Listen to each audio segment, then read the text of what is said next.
Topic है differentiation का। Differentiation हम फिजिक्स में किस लिए इस्तेमाल करते हैं? टू डिफाइन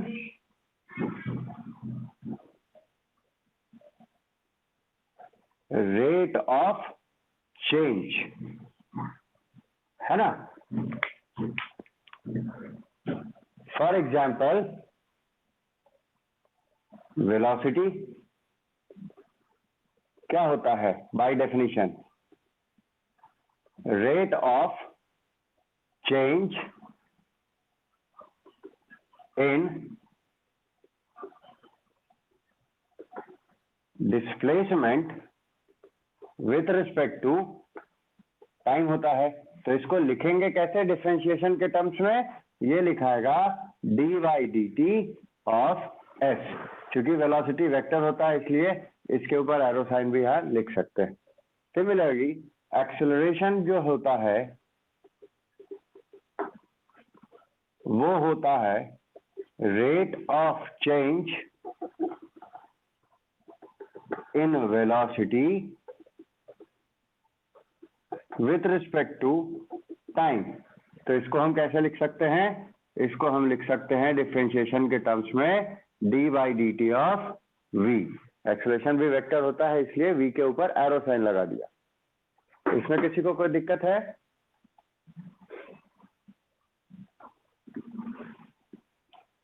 ये एक्सप्रेस करने का तरीका हो गया कि डिफरेंशिएशन के फॉर्म में हम एक्सप्रेस कैसे करते हैं कोई भी रेट ऑफ चेंज को। इसमें कोई दिक्कत है किसी को? चलो अब हम बात करते हैं कि डिफरेंशिएशन चूंकि एक प्रोसेस है तो उसके लिए कुछ ना कुछ फॉर्मूलेज की जरूरत पड़ेगी। तो देखो कुछ फॉर्मूला है, जैसे पहला सबसे सिंपल बेसिक फॉर्मूला होता है कि मान लो हमको डी बाई डी टी करना है या डी बाई डी एक्स ले लेते हैं X to the power N का, मतलब X to the power N का rate of change with respect to X कितना होगा? तो फॉर्मूला होता है इसका N X N minus one. Example देख लो इसका।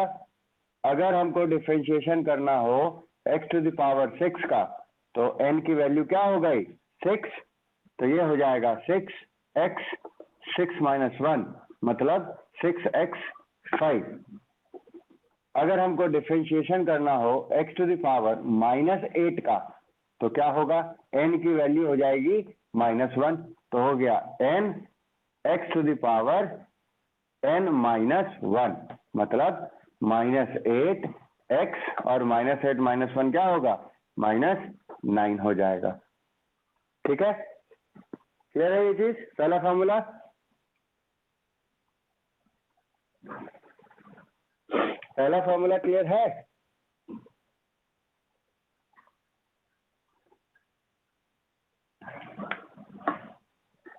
इसी में एक एग्जांपल देख लो कि अगर D by d x of सिर्फ एक्स हो तब क्या करेंगे? तो सिर्फ एक्स है मतलब पावर कितना होगा इसका? वन, क्योंकि वन तो हम लिखते नहीं है ना। तो ये क्या हो जाएगा? एन की वैल्यू हो गई one into n minus one, मतलब वन माइनस वन। तो हो गया one into x, one minus one कितना? जीरो। किसी भी चीज पे पावर जीरो भी होता है वो कितना होता है? वन होता है। तो ओवरऑल वैल्यू कितनी मिल गई? वन मिल गई, मतलब d by d x of x क्या होगा?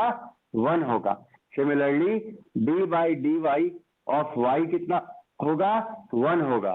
Similarly d by D T of t कितना होगा? वन होगा। D by D T of d by d z of z कितना होगा? वन होगा। ठीक, इसमें कोई दिक्कत किसी को?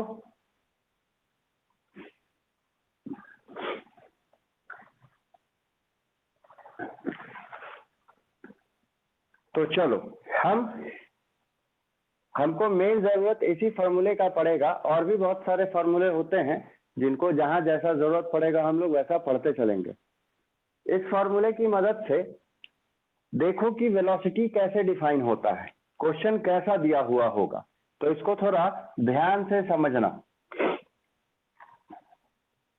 फॉर एग्जाम्पल डिस्प्लेसमेंट जो दिया है वो दिया है 4 t Q plus 2t square plus 6। ठीक, तो क्वेश्चन जो है वो दो क्वेश्चन इसमें पूछ सकता है। पहला क्वेश्चन पूछ सकता है कि एवरेज वेलोसिटी कितनी होगी वो बताओ टोटल 3 सेकेंड्स में। ठीक है, दूसरी बात ये पूछ सकता है कि इंस्टेंटेनियस वेलोसिटी बताओ एट, मतलब जब time is equal to 3 second हो तब, मतलब तीसरे सेकंड पे वेलोसिटी कितना वो हो जाएगा इंस्टेंटेनियस, और टोटल 3 सेकंड में टोटल एवरेज वेलोसिटी कितना वो हो जाएगा वी एवरेज। तो इस क्वेश्चन को कैसे करेंगे? तो जब हमको एवरेज वेलोसिटी निकालना हो तब हम डिफरेंशिएशन की मदद नहीं लेते हैं, लेकिन जब हमको इंस्टेंटेनियस वेलोसिटी निकालना हो तब हम डिफरेंशिएशन की मदद लेते हैं। कैसे? सो देख लो, इसमें क्या करेंगे, सबसे पहला स्टेप में हम टोटल डिस्प्लेसमेंट निकाल लेंगे, टोटल डिस्प्लेसमेंट इन 3 सेकेंड्स।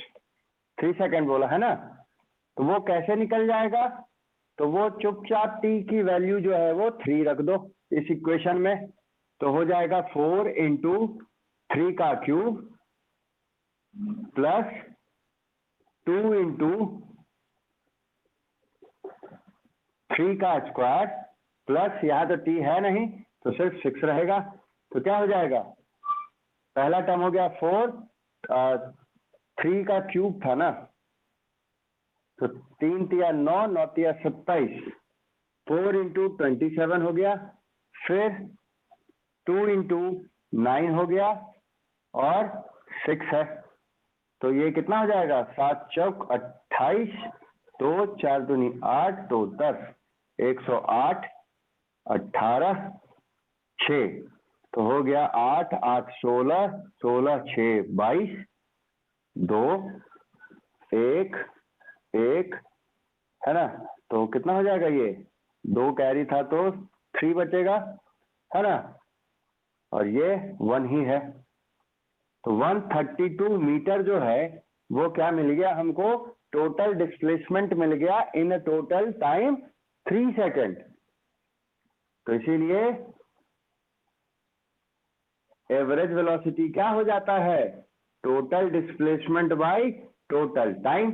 तो टोटल डिस्प्लेसमेंट है 132 मीटर, टाइम है टोटल 3 सेकेंड, काट देंगे तो 3 से 4 बार में 12, 1 बचा, ये 12 हुआ, तो फिर से 3 से 4 बार में, तो आंसर हमको क्या मिल जाएगा, 44 मीटर पर सेकंड का। इसमें कोई दिक्कत इस क्वेश्चन में, इस प्रोसेस में कोई दिक्कत है किसी को?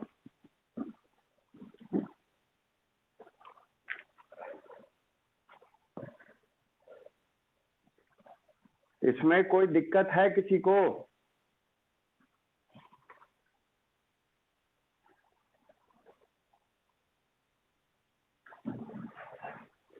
साक्षी, सौम्या, आदित्य, ठीक है। तो जब पूछो कि दिक्कत है कि नहीं तो बिना बोले, बिना मेरे बार बार पूछे बोल दिया करो कि हाँ कोई दिक्कत नहीं है, समय खराब होता है इसमें, ठीक है।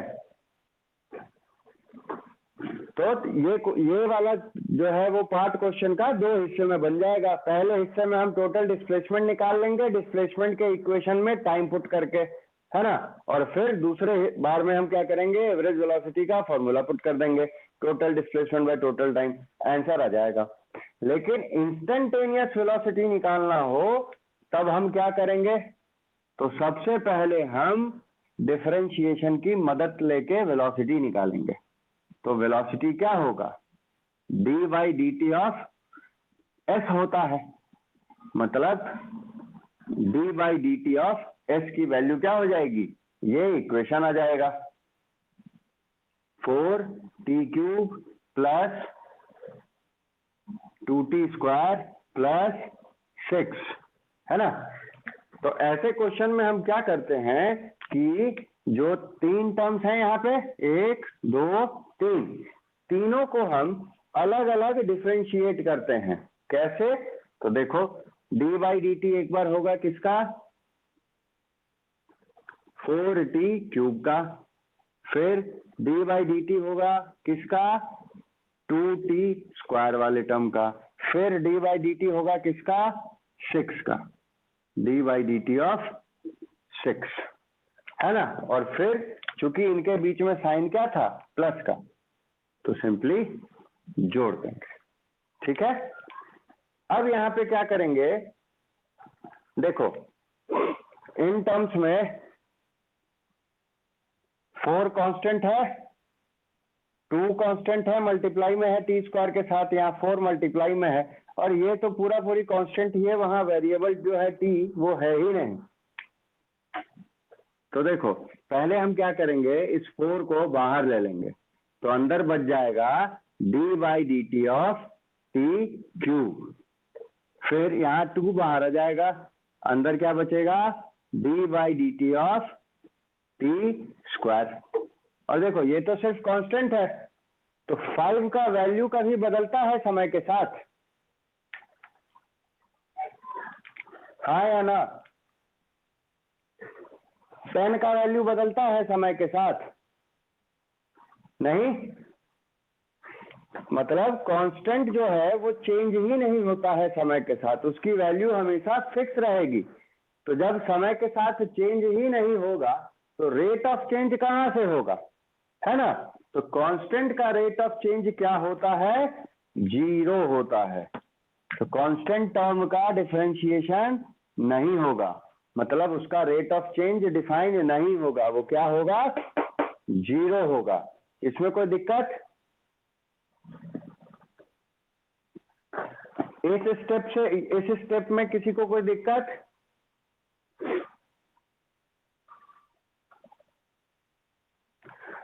ध्यान से समझना इसको, क्योंकि ये इंपॉर्टेंट है, तुमको कॉम्पिटिटिव में पूछता ही है। तो चलो अब तो देखो, अब डिफरेंशिएशन हम लोग कर सकते हैं। तो 4 तो 4 ही रहेगा, D by D T of T cube, इस फॉर्मूले से देखो क्या हो जाएगा, टी क्यूब है मतलब n हो गया 3, तो हो जाएगा ये 3t 3 - 1, फिर 2 यहाँ 2 पावर में है मतलब n है 2, तो हो जाएगा 2t 2 - 1, और ये तो 0 होके गायब हो गया। अब देखो 4 × 3 तो मल्टीप्लाई में है तो सिंपल मल्टीप्लिकेशन हो जाएगा, और यहाँ 3 - 1 बचेगा 2, प्लस 2 × 2 4, और t पे पावर बच गया 1। तो फाइनल आंसर हम लिख सकते हैं 12t स्क्वायर प्लस 4t, है ना। ये हो गया मीटर पर सेकंड में, ये हो गया, क्या मिल गया हमको, इंस्टैन्टेनियस वेलोसिटी का एक्सप्रेशन मिल गया। ठीक, इसमें कोई दिक्कत है किसी को,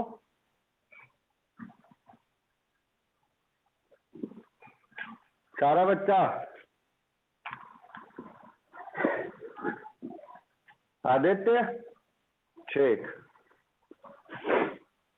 तो अब हमको क्या मिल गया, वेलोसिटी का एक्सप्रेशन मिल चुका है, और चूंकि डिफरेंशिएशन के टर्म्स में डिफाइन किया है, दैट मीन्स ये कौन सा वैल्यू होगा, इंस्टेंटेनियस वाला होगा, क्योंकि डिफरेंशिएशन का इस्तेमाल हम उसी लिए करते हैं। तो अब क्या करना है, एट t = 3 पूछा था हमसे, है ना, t = 3 सेकंड पे इंस्टेंटेनियस वेलोसिटी। तो इंस्टेंटेनियस वेलोसिटी क्या हो जाएगा, इस एक्सप्रेशन में t की वैल्यू क्या पुट कर देंगे, 3 पुट कर देंगे। तो इक्वेशन है 12t स्क्वायर, तो हो जाएगा ये 12t स्क्वायर मतलब 3 का स्क्वायर, प्लस 4 × t मतलब 4 × 3, तो ये हो गया 12 9 12, तो 9 18 10 12, ये हो गया 12 8 20, 120 मीटर पर सेकंड इंस्टैन्टेनियस वेलोसिटी। क्लियर है?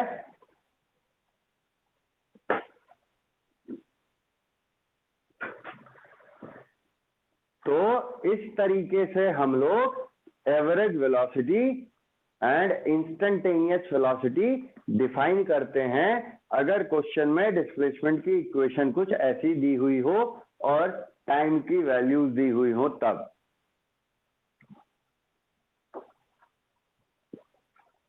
इस पूरे में कहीं कोई दिक्कत?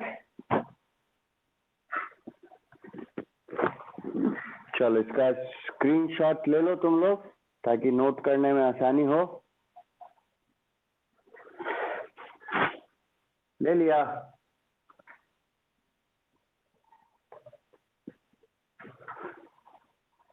चलो इस पे मैं कुछ अभी क्वेश्चन दे रहा हूं, तो हम एक तो अभी बना के बता दो, फटाक से समझ में आ जाएगा कि सीख गए।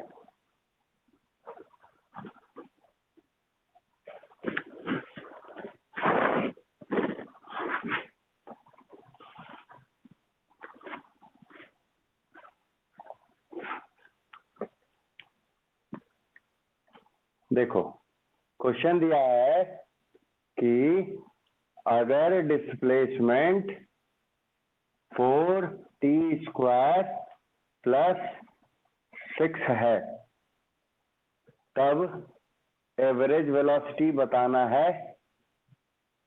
टाइम दिया हुआ है 4 सेकेंड और इंस्टेंटेनियस वेलोसिटी बताना है कब, एट t = 4 सेकेंड। बताओ तो फटाफट, फटाक से बता दो इसको।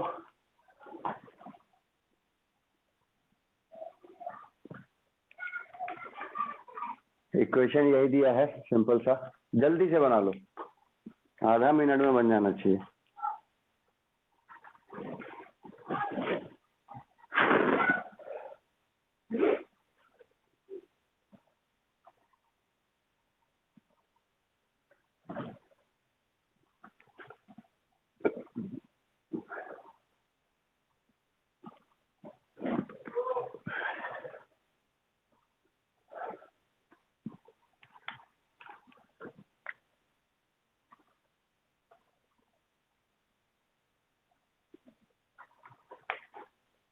आया किसी का?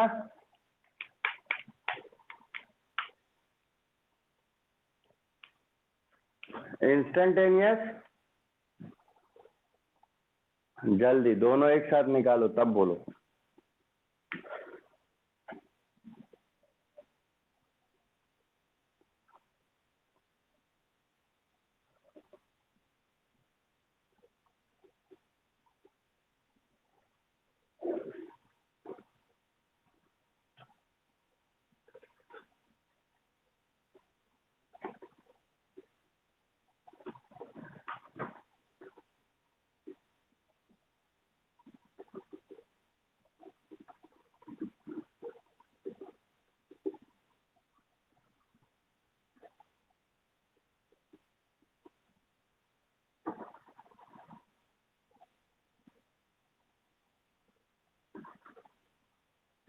हाँ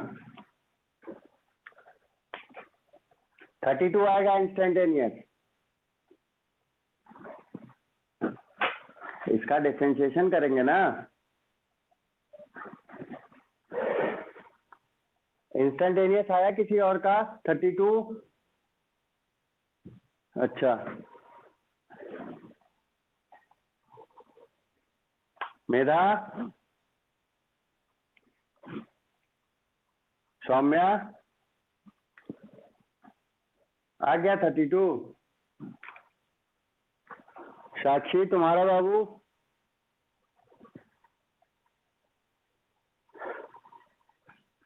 ठीक, देखो एवरेज के लिए क्या करना था, सीधा सीधी टी की वैल्यू पुट कर देनी थी तो टोटल डिस्प्लेसमेंट मिल जाता 70 मीटर का, और फिर उसको टाइम से ही डिवाइड कर देना था, तो 70/4 कर देंगे, 17.5 आंसर हो जाएगा।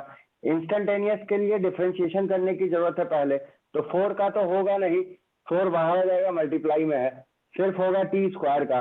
t² का डिफरेंशिएशन कुछ ऐसा होगा 2t 2 - 1, तो 1 पावर लिखते नहीं है इसलिए सिर्फ 2t लिख दिया। 6 जो है अकेले है, t है नहीं इसके साथ, तो 6 जो है एज ए कांस्टेंट ट्रीट होगा, तो वो हो गया डिफरेंशिएशन 0, है ना। तो बच गया सिर्फ 4 × 2 = 8 8t। अब टी की वैल्यू बस पुट कर देनी है, कितनी 4 है, तो 8 चौक 32 हो गया, है ना? क्लियर है? चलो एक और करके देखो तो, फटाक से बताओ, हाथ तेजी से चलना चाहिए। 6t cube plus 2t plus 1, average बताओ जब टाइम 2 सेकेंड हो, और इंस्टेंटेनियस भी बताओ at t is equal to 2 second. जल्दी से निकाल के दो।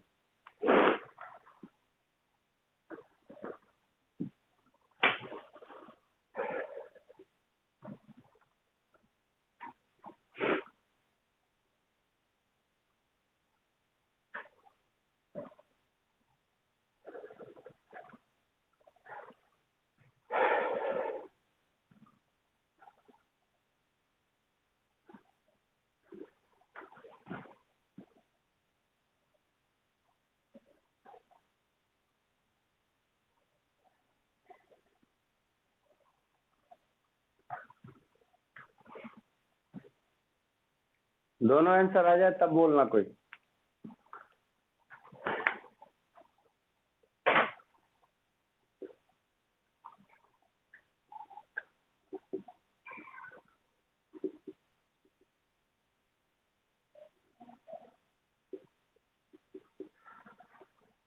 सात 4 12 1 13 1 4 53, एवरेज हो जाएगा 53/2, यही ना? हाँ, तो ये हो जाएगा 2 6 दूनी 12 1 26.5 मीटर पर सेकेंड एवरेज। अच्छा देख लेते हैं, तो इंस्टेंटेनियस के लिए तो डिफरेंशिएशन होना है, तो हो जाएगा ये 6 तो बाहर आ जाएगा, 6 इंटू टी टू पावर 3 है, तो हो जाएगा 3t स्क्वायर प्लस 2t है, तो 2t यहाँ फॉर्मूला पहले ही बता दिए थे कि सिर्फ dy बाई वाई हो तो 1 होगा, है ना? सिर्फ d by D T of t है तो 1 होगा, है ना? तो यहाँ भी सिर्फ d बाई डी टी है t का, तो ये 1 हो जाएगा, और ये 1 एज ए कॉन्स्टेंट ट्रीट होगा तो 0 हो गया, तो हो गया 6 3 18 t स्क्वायर प्लस 2, है ना?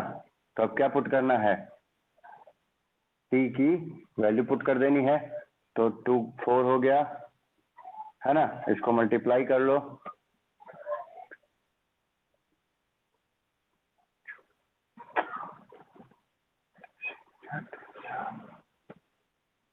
कितना 74 मीटर पर सेकेंड। ये आया सबका? सौम्या, साक्षी, चलो वेरी गुड।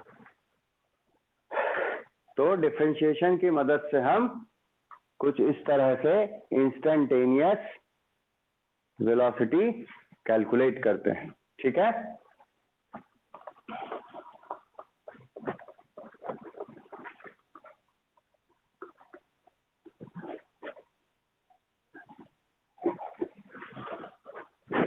तो ये तुम लोग डिफरेंशिएशन सीख गए।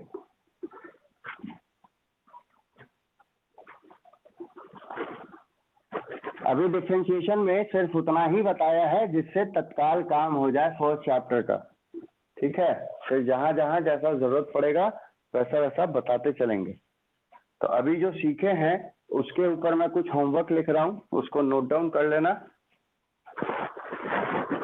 और डिफरेंशिएशन के लिए एक लिंक भी मैंने भेजा था रिकॉर्डेड लेक्चर का, वो मिला था सबको? मिला था? हाँ, तो और किसका?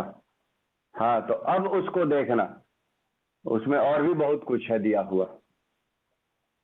चलो ये होमवर्क के लिए दे रहा हूँ कुछ छोटे छोटे, इसको आज ही करके हमको फटाफट भेज देना, ठीक है? पहला है d by D T of t to the power 5, दूसरा है, स्क्रीनशॉट ले लेना, d by D T of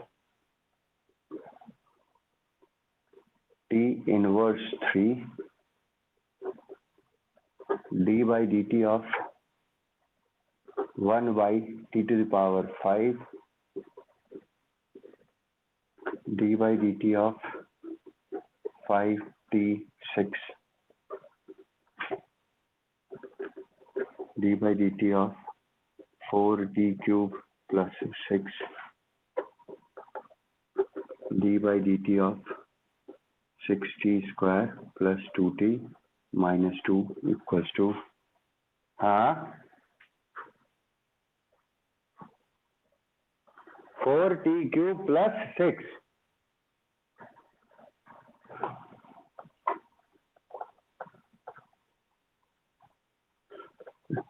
t minus 3 plus 2t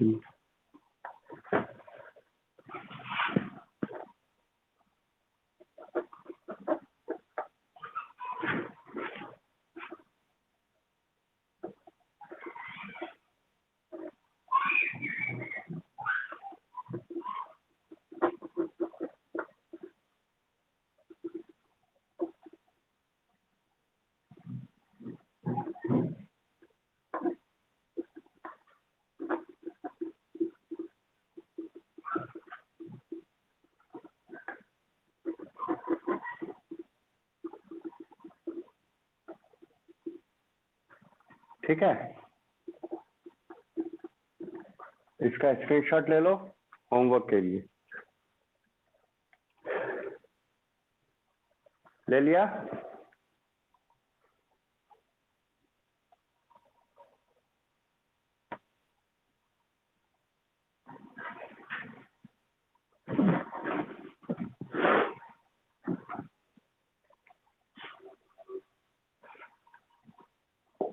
मिटा दें?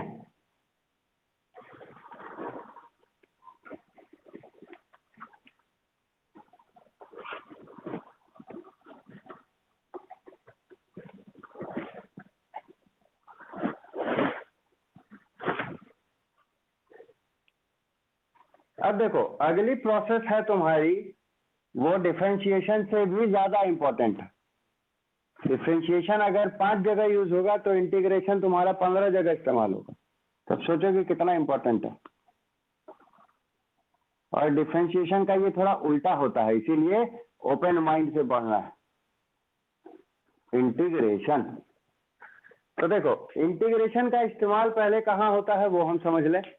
तो सबसे पहले तो आसान भाषा में बात करें कि इंटीग्रेशन का मतलब क्या होता है, तो इंटीग्रेशन का मतलब होता है जोड़ना, एडिशन। ठीक है। डिवीजन का जो है एनालोगस चीज हो जाता है डिफरेंशिएशन, और एडिशन का एनालोगस चीज हो जाता है इंटीग्रेशन। तो अब है कि जब हमको एडिशन आता ही है तो एक नए प्रोसेस की जरूरत क्यों पड़ी ऐड करने के लिए? तो वो इसलिए पड़ती है क्योंकि अगर हमको मान लो किसी क्लास में मान लो 10 बच्चे हैं, है ना, उनका कोई डेटा को हमको जोड़ के बताना है, तब तो कोई दिक्कत नहीं है, हम इजीली जोड़ के बता देंगे।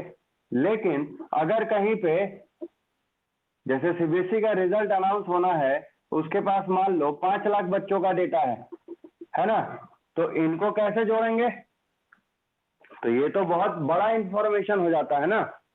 तो जब बहुत बड़े लेवल पे हमको एडिशन की जरूरत पड़ती है तब हम इंटीग्रेट कर देते हैं। ठीक है।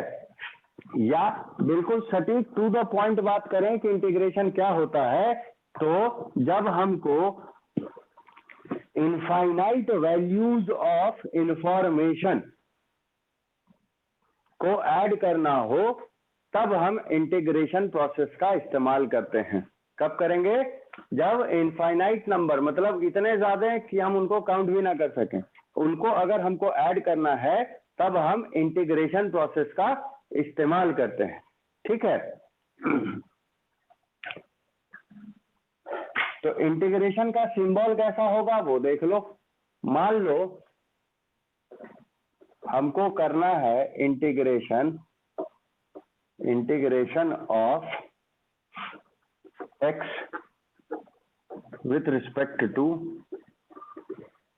dx लिख दिया, तो ये होगा कुछ ऐसा, सांप जैसा डिजाइन बनेगा, x और इनटू में dx होगा।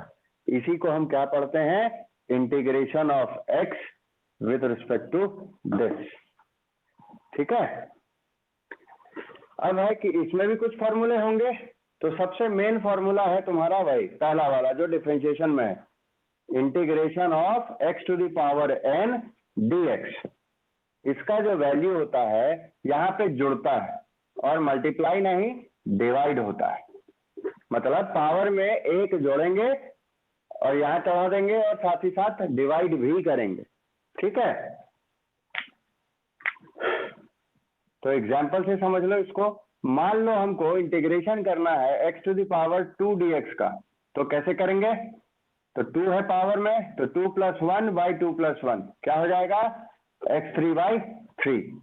अगर हमको इंटीग्रेशन करना है 5 का, x to the power 5 dx का, तो क्या होगा? पावर दिया हुआ है 5, तो हो जाएगा 5 + 1 / 5 + 1, मतलब x टू द पावर 6/6। अगर 18 है पावर दिया हुआ, तब 18 में 1 जोड़ेंगे और भाग दे देंगे, तो हो जाएगा 19/19। अगर नेगेटिव पावर होगा तब देखो, तब भी एडिशन ही होना है, फॉर्मूला यही रहेगा। तो हो जाएगा क्या चीज? n + 1 / n + 1 क्या हो जाएगा? x to the power -6/- 6। अगर x to the power -5 dx है, तब क्या होगा? x to the power -5n + 1 / n + 1, मतलब x पावर -4/-4। ठीक, इसमें कोई दिक्कत?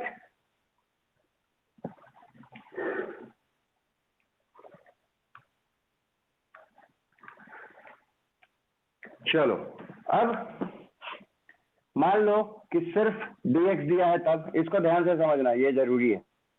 अगर सिर्फ dx दिया है तब हम क्या कर सके? तो देखो, सिर्फ dx दिया है तो कुछ नहीं दिया, मतलब 1 तो छुपा ही होता है ना सब जगह, तो 1 dx लिख सकते हैं कि नहीं? लिख सकते हैं ना? 1 को क्या लिख सकते हैं? x टू द पावर 0 लिख सकते हैं, क्योंकि x टू द पावर 0 तो 1 होता है। तो देखो, ये फॉर्मूला के फॉर्मेट में आ गया ना।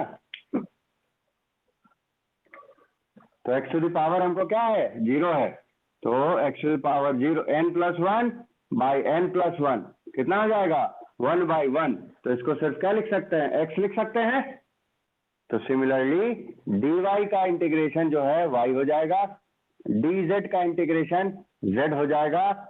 अगर dv दिया है तो सिर्फ v हो जाएगा, ds दिया है तो सिर्फ s हो जाएगा, dt दिया है तो सिर्फ t हो जाएगा।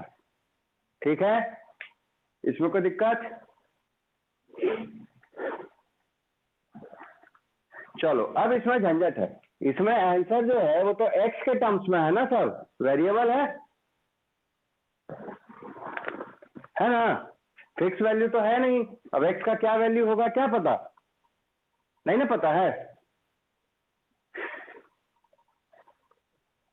बोलो हाँ ना।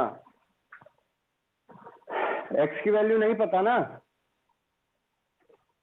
तो यहां पे हम क्या करते हैं, एक कांस्टेंट टर्म अपने मन से जोड़ देते हैं सब के आंसर में, जिसको हम कहते हैं इंटीग्रेशन कांस्टेंट।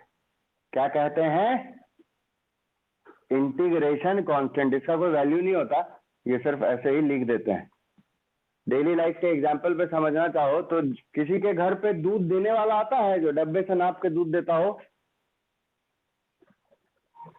तुम लोग में किसी के आता है या पहले कभी आता था? अच्छा, और कोई? पहले आता था ना। तो वो क्या करता है, डब्बे से दूध नाप के तुमको दे देगा और अंत में थोड़ा सा दूध और देता है। वो कुछ भी हो सकता है, 1 चम्मच भी हो सकता है, किसी दिन 5 चम्मच के बराबर का भी वैल्यू का हो सकता है दूध। वो कभी नोटिस किया है इस बात को? हाँ, ठीक है। वो उसका कारण इकलौता होता है क्योंकि उसका डब्बा पचका हुआ होता है, तो मम्मी उस पर चिल्लाए नहीं, इसलिए उस चीज को कंपनसेट करने के लिए वो अंत में थोड़ा सा दूध और मिला देता है उसमें। ठीक है, तो वो कितना देगा तुमको डेली एक्स्ट्रा, उसका कोई ठिकाना नहीं है, इसीलिए वो जो एक्स्ट्रा दूध हमको मिलेगा उसकी वैल्यू क्या होती है वो नहीं पता होती, बस वो देता है वो जरूरी है। ठीक है, तो उसी तरह से ये इंटीग्रेशन कांस्टेंट होता है। ठीक है, कुछ भी वैल्यू आएगा इंटीग्रेशन कांस्टेंट चिपका देंगे साथ में। ठीक, तो इस तरह के डिफरेंट इंटीग्रेशन को जहां पे वैल्यू हमको कोई फिक्स वैल्यू का नहीं मिलता है, इसको हम कहते हैं इनडेफिनिट इंटीग्रल। क्या कहते हैं? इनडेफिनिट इंटीग्रल कहते हैं। ठीक है, या इनडेफिनिट इंटीग्रेशन भी कह सकते हो। इसमें कोई दिक्कत?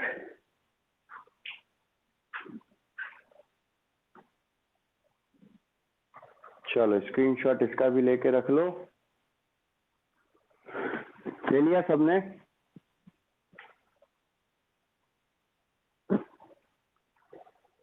ले लिए सब? चलो अब फटाक से इस पे एक एग्जांपल दे देता हूँ, बता देता हूँ, और फिर होमवर्क।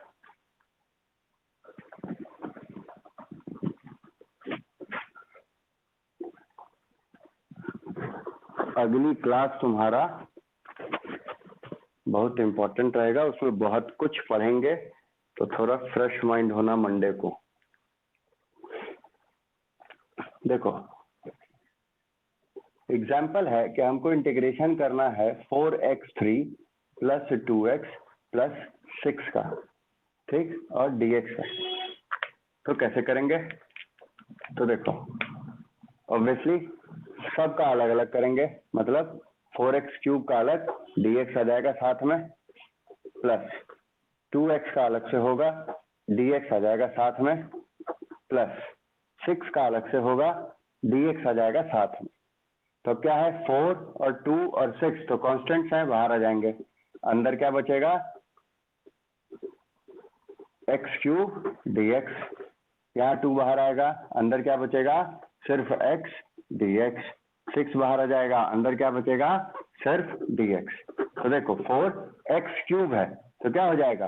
3 + 1 बाई 3 + 1, 2 है, पावर यहाँ कितना है x पे? 1, कुछ नहीं दिया है तो हो जाएगा 1 + 1 बाई 1 + 1 प्लस 6, और dx का तो सीधा सीधी x हो जाएगा, होगा? तो देखो 4 इंटू ये क्या हो जाएगा? x⁴/4, ये क्या हो जाएगा? 2/2, और ये भाई साहब तो सिर्फ 6x। तो देखो 4 4 कट जाएगा, 2 2 कट जाएगा, आंसर क्या मिला? x⁴ plus x² plus 6x, answer हो गया। और चूंकि ये इंडेफिनिट था इसलिए इंटीग्रेशन कांस्टेंट c जोड़ दिया। क्लियर है ये एग्जांपल?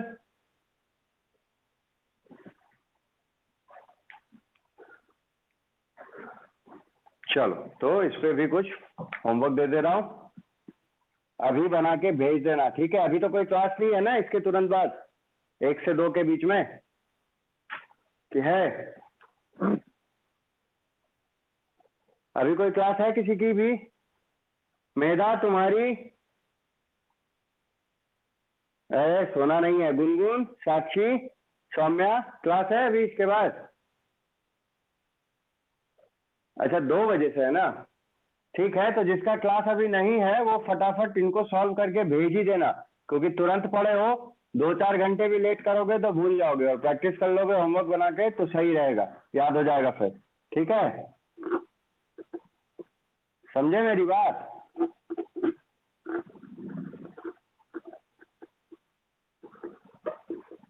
ये 7x dx है।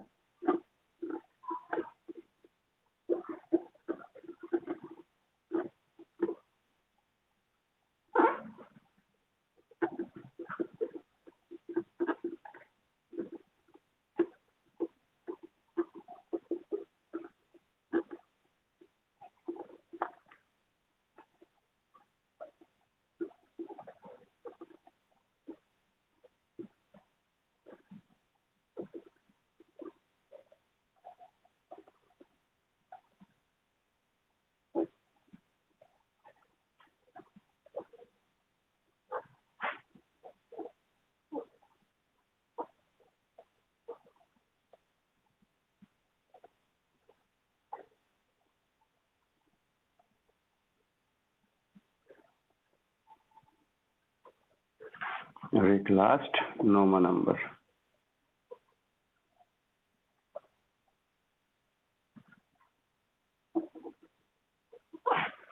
ठीक है, ये 9 क्वेश्चंस हैं।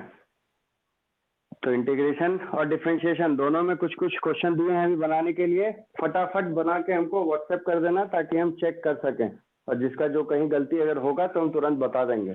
तो इन दोनों के बेसिक कंसेप्ट को आज के ही डेट में क्लियर कर लेना है। ठीक है, स्क्रीनशॉट ले लो इसका होमवर्क का। बाकी सब ले लिए? सौम्या, साक्षी ले ली बाबू? ठीक है, चलो। तो आज वाले में कोई दिक्कत? जितना चीज बताए हैं